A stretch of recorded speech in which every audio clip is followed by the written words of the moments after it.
Pasta तो आपने कई बार बनाया होगा, लेकिन आज हम बनाएंगे बिल्कुल परफेक्ट तरीके से और step by step proper measurements के साथ वाइट पास्ता। इसके अलावा हम वाइट सॉस भी बनाएंगे। वीडियो को आपने एंड तक लाजमी देखना है एंड आई होप कि आप मुझसे भी बेहतरीन और टेस्टी वाइट पास्ता बना सकेंगे। जितना अच्छा ये देखने में लग रहा है, खाने में उससे भी ज़्यादा मज़ेदार है। बहुत आसान रेसिपी है। इसके लिए सबसे पहले हमने 1 कटोरी चिकन ले लेना है। ये बोनलेस है।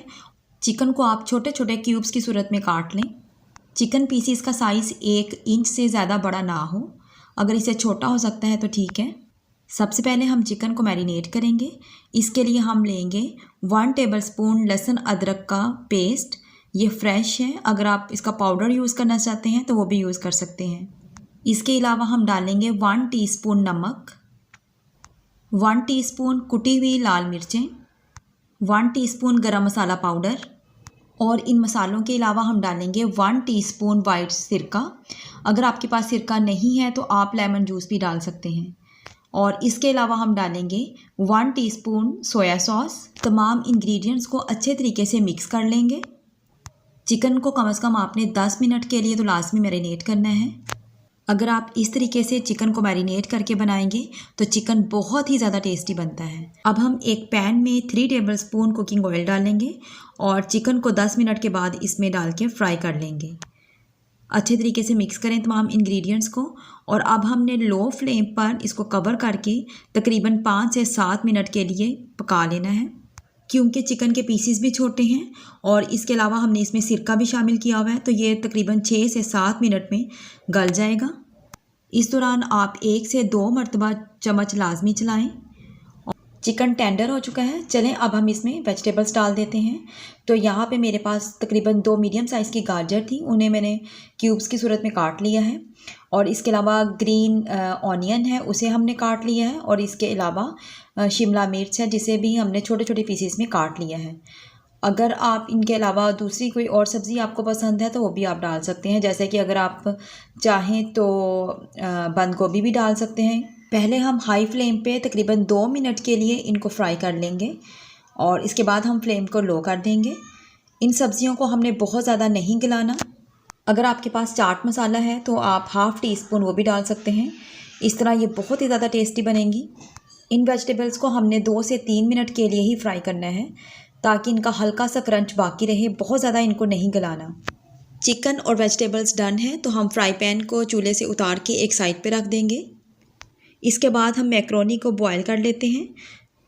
इसके लिए एक कंटेनर में हमने पानी ले लेना है। 1 टेबलस्पून कुकिंग ऑयल का डालेंगे और 1 टेबलस्पून ही हम नमक का डालेंगे। अब हम इसमें बॉयल आने का वेट करेंगे। पानी में जब उबाल आ जाए तो फिर ही पास्ता डालना है, नहीं तो आपके पास्ता चिपचिपे बॉयल होंगे। मैं 1 प्याली मैक्रोनी पास्ता यूज़ कर रही हूँ, क्योंकि ये बच्चों को बहुत पसंद होता है और मार्केट में ये डिफरेंट शेप्स के अवेलेबल होते हैं। अगर आप चाहें तो किसी और शेप का पास्ता भी यूज़ कर सकते हैं। इसे हमने 6 से 7 मिनट के लिए बॉयल करना है। मैं मैक्रोनी यूज़ कर रही हूँ तो ये बहुत जल्दी बॉयल हो जाते हैं।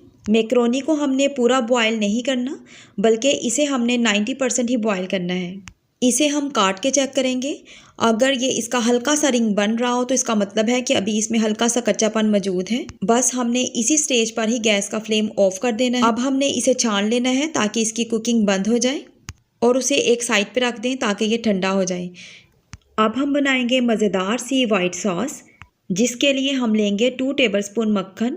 और अगर आपके पास मक्खन नहीं है तो आप देसी घी इस्तेमाल कर सकते हैं या फिर कोई सा भी घी यूज़ कर सकते हैं। और इसमें हम शामिल करेंगे 2 टेबलस्पून मैदा। जितना हमने घी लिया है उतना ही हमने मैदा इसमें डालना है। इसको अच्छे तरीके से मिक्स कर लेंगे और लो फ्लेम पर ही पकाएंगे जब तक इसका कच्चापन निकल ना जाए। और अगर आपको लगे कि मक्खन थोड़ा कम है तो आप थोड़ा सा डाल भी सकते हैं। और ये देखें झाग बन रही है और कलर भी चेंज हो रहा है और मैदे की हल्की हल्की सी खुशबू भी आ रही है। इसका मतलब है कि कच्चापन ख़त्म हो चुका है। अब इसमें हम डालेंगे 1 गिलास दूध, लेकिन दूध हमने सारा एक साथ शामिल नहीं करना, बल्कि थोड़ा थोड़ा सा दूध हम डालते जाएंगे और साथ ही मिक्स करते जाएंगे, क्योंकि ये मैदा है जल्द ही गाढ़ा हो जाता है और लम्फ बन जाते हैं। तो इससे बचने के लिए हमने इसको लगातार ही मिक्स करते जाना है।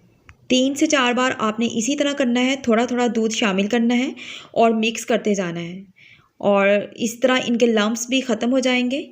ये सॉस एकदम स्मूथ और क्रीमी बन जाएगी। 2 से 3 मिनट के लिए आपने इसी तरह लो फ्लेम पर इसको पका लेना है और इस तरीके से ये सॉस स्मूथ भी हो जाएगी, पक भी जाएगी और गाढ़ी भी नहीं होगी। बस आपने चम्मच मसलसल चलाते रहना है। चम्मच मसलसल चलाते रहने से लम्फ बिल्कुल ही ख़त्म हो जाते हैं और ये बहुत ही अच्छी स्मूथ और क्रीमी बन जाती है। ये देख लें। इसको टेस्टी बनाने के लिए अब हम इसमें डालेंगे मसाले। हाफ़ टी स्पून नमक डालेंगे, half teaspoon chilli flakes डालेंगे, थोड़ा सा गरम मसाला डाल देंगे, 2 चुटकी ओरिगेनो डालेंगे और तमाम मसालों को मिक्स कर देंगे और इस तरीके से हमारी बेसिक वाइट सॉस रेडी हो जाएगी। अगर आपको चीज़ पसंद है तो आप इस पॉइंट पे चीज़ भी शामिल कर सकते हैं। तो ये देखिए हमारी वाइट सॉस रेडी हो चुकी है। ये बहुत ही ज़्यादा टेस्टी है और हम इसको आसानी से घर पे बना सकते हैं। तो अब हम इसमें शामिल करेंगे पास्ता।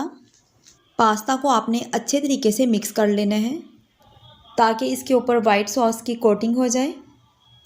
इसके बाद हम इसमें शामिल करेंगे वेजीज़ और चिकन। इसके बाद आपने 2 मिनट के लिए लो फ्लेम पे कवर कर देना है।